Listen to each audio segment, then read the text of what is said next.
United nation general assembly में 189 देशों का समर्थन मिलने के साथ ही भारत ने यूनाइटेड नेशन में अपना परचम लहरा दिया।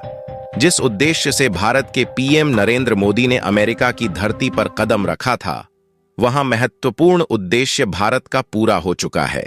भारत को यूनाइटेड नेशन में टो का स्थायी सदस्य के रूप में शामिल कर लिया गया। इसके साथ ही पीएम मोदी ने अपना 42 मिनट का यूनाइटेड नेशन जनरल असेंबली को संबोधित करते हुए जो भाषण दिया, उसके सुनने के बाद से दुनिया के कई देशों को तगड़ी मिर्ची भी लग चुकी है। इतना ही नहीं, यूनाइटेड नेशन जनरल असेंबली के महासचिव एंटोनियर ने प्रधानमंत्री श्री नरेंद्र मोदी को यूनाइटेड नेशन जनरल असेंबली के स्थायी सदस्य और वीटो पावर मिलने के साथ ही उन्हें शपथ ग्रहण भी करवाई, जिसमें पीएम मोदी ने शपथ ग्रहण करने के साथ ही दुनिया के कई देशों को निशाने पर लिया। वह देश जो भारत के लिए हमेशा से यूनाइटेड नेशन के लिए रोड़ा बनकर खड़े हुए थे, उन पर बरसने के साथ ही पीएम मोदी ने चीन, पाकिस्तान, ईरान, तुर्की, साथ ही साथ कनाडा जैसे देशों को सीधा निशाने पर लेते हुए बहुत बड़ी घोषणा इस वक्त कर दी है। जो पीएम मोदी ने कहा है, उसे सुनने के बाद अमेरिका के भी पैरों तले से जमीन खिसक गई। तो वहीं भारत के इस भाषण के और पीएम मोदी के स्पीच के बाद से यूनाइटेड नेशन के कई देशों ने, लगभग 63 देशों ने भारत को अपना सीधा समर्थन सौंप दिया है। लेकिन इस समर्थन के मिलने के साथ ही भारत के साथ अब जो एक बार फिर से यूनाइटेड नेशन में पदवी अहम मिलने वाली है, इसको सुनने के बाद आप भी खुशी से झूम उठेंगे। जहां एक तरफ भारत को वीटो पावर मिल चुकी है, तो अब भारत को यूनाइटेड नेशन में अध्यक्षता भी मिलने जा रही है, जिसका क्राइटेरिया भारत ने यूनाइटेड नेशन में कदम रखने के साथ ही पूरा कर दिया है। और इसके साथ ही यूनाइटेड नेशन में रूस ने बहुत अहम भारत को लेकर के घोषणा कर दी है। यूनाइटेड नेशन में रूस के राष्ट्रपति व्लादिमीर पुतिन ने भारत का हाथ थाम हुए बहुत अहम चीज को ले करर के घोषणा की है, जिसे सुनने के बाद चीन के तो होश ही उड़ चुके हैं और अमेरिका भी इस खबर के आने के साथ ही दंग रह चुका है। एक बार फिर दुनिया को पावर शिफ्टिंग का सामना करना पड़ रहा है। यूनाइटेड नेशंस में दशकों से भारत वीटो पावर के लिए संघर्ष कर रहा था, लेकिन अब भारत उसका अध्यक्ष बनने जा रहा है। 193 देशों में से 63 देशों ने भारत को अपना प्रतिनिधि चुना है। इसका क्या मतलब है और भारत को यह अध्यक्षता कैसे मिल रही है? साथ ही जब भारत ने यूनाइटेड नेशंस में अपनी जगह बनाई, तब चीन ने वॉकआउट कर दिया, लेकिन भारत ने उसे फिर से वापस ला दिया। यह खबर पूरी दुनिया के लिए बहुत महत्वपूर्ण है। इसके साथ ही भारत की अमेरिका यात्रा इतिहास में दर्ज होने वाली है। वहीं पाकिस्तान को लेकर भी अमेरिका ने बड़ा झटका दिया है। 3 दिनों की लगातार मीटिंग्स के बाद पाकिस्तान ने अमेरिका से अपने संबंध सुधारने की कोशिश की, लेकिन अमेरिका ने ऐसा कुछ किया कि अब आप समझ जाएंगे कि पाकिस्तान की स्थिति क्या है। पूरी जानकारी इस वीडियो में आगे मिलेगी, तो चैनल पर बने रहें। अगर अभी तक आपने चैनल को सब्सक्राइब नहीं किया है तो कर लें, इससे हमें बड़ी मदद मिलेगी और यह दिखाता है कि हम अपने देश के लिए कितने एकजुट हैं। अपने देश की लगातार बढ़ रही क्षमता के लिए हम कितने ज्यादा एकत्र हैं, यह भी साफ होता है। तो कमेंट बॉक्स में जय हिंद, जय भारत लिखना बिल्कुल भी मत भूलिए दोस्तों। भारत को यूनाइटेड नेशन में वीट पावर को लेकर के भारत के पहुंचने से पहले ही चर्चा तेज हो चुकी थी। चर्चा ही नहीं, बल्कि यूनाइटेड नेशन में भारत को स्थायी सदस्य के रूप में शामिल करने की जो बात थी, उसे अमेरिका ने खुद यूनाइटेड नेशन में अपने डेलीगेट्स के माध्यम से रख दिया था, जिस पर लगातार ध्रुवीकरण चल रहा था। दुनिया के कई देश इसका समर्थन और विरोध कर रहे थे, लेकिन अमेरिका की धरती पर कदम रखने के साथ ही पीएम मोदी को लेकर के पूरी दुनिया की सोच अचानक बदल भी गई और दुनिया की सोच में सुधार भी आया। यूनाइटेड नेशन में भारत को शामिल होने के लिए जितने देशों की मिनिमम आवश्यकता थी, उससे कहीं ज्यादा देशों ने भारत को समर्थन किया है। यूनाइटेड नेशन में बता दें कि 193 देश होते हैं और 193 में 179 देशों ने भारत को अपना समर्थन कल दे दिया था। और कल समर्थन देने के साथ ही भारत को लेकर के जो अहम बिल था, वह पास हो चुका था।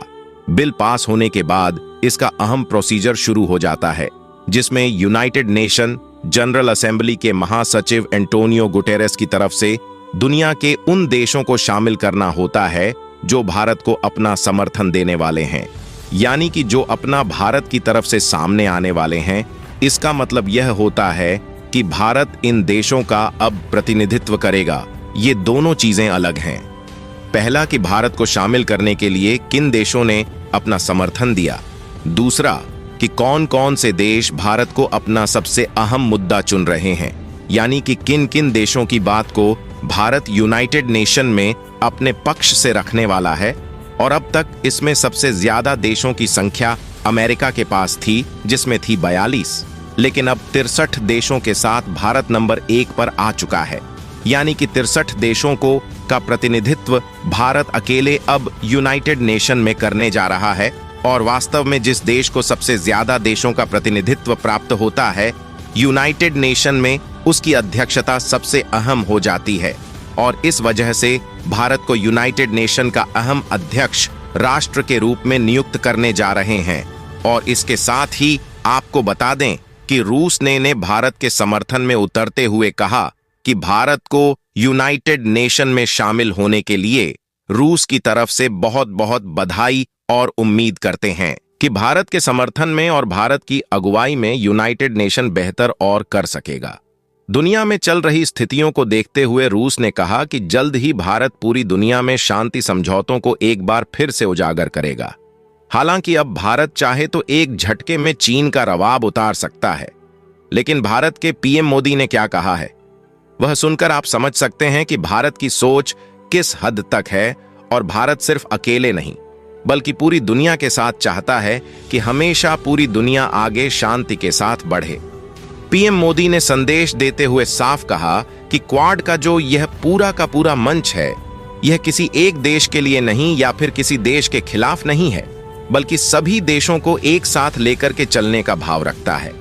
पीएम मोदी ने पूरी दुनिया को उस पेंडम की याद दिलाते हुए कहा कि जब पूरी दुनिया हैरान थी, परेशान थी, तो भारत ने पूरी दुनिया की मदद के लिए हजारों करोड़ों की तादाद में कोविड की वैक्सीन पूरी दुनिया को उपलब्ध कराई थी। और भारत अब यूनाइटेड नेशन का मंच का स्थायी मेंबर बन चुका है और अब वह उम्मीद करता है कि उनसे दुनिया के तमाम देशों का समर्थन मिलेगा। इतना ही नहीं, भारत ने आने हाथ लेते हुए पाकिस्तान और चीन को इसी समय रगड़ भी दिया। भारत ने कहा कि वह देश जो आतंकवाद को पनाह दे रहे हैं या फिर आतंकवाद को जन्म देने का काम कर रहे हैं, उन देशों को हमें समूल नष्ट करना होगा। साथ ही साथ उन देशों से यह समूल नष्ट करने के साथ ही उन देशों पर कड़े एक्शन का भी वक्त आ चुका है। पीएम मोदी ने साफ लहज में कहा कि यूनाइटेड नेशन में अब वक्त आ चुका है बड़े बदलाव की, और मैं यूनाइटेड नेशन में कुछ अहम बड़े बदलाव करने जा रहा हूं। जैसे ही भारत के पीएम नरेंद्र मोदी ने यह बात कही तो दुनिया के कई देशों की हालत खराब हो गई।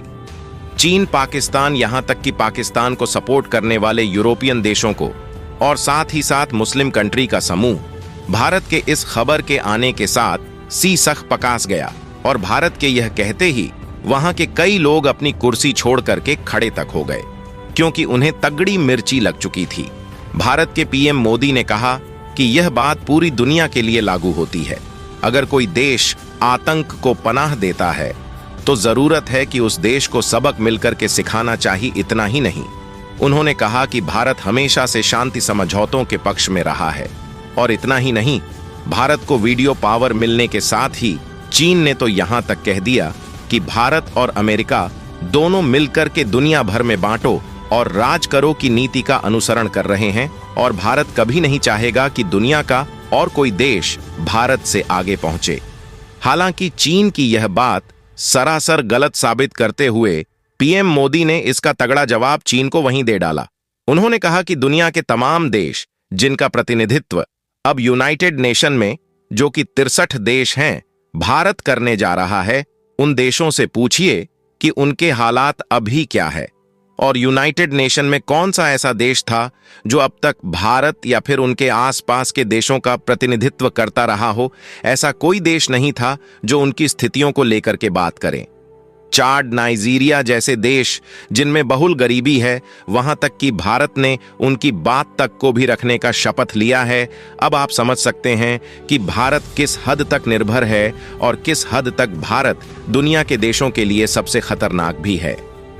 आपका इसके बारे में क्या कहना है, कमेंट बॉक्स में बताएं। वीडियो को लाइक और चैनल को सब्सक्राइब करें। जय हिंद, वंदे मातरम।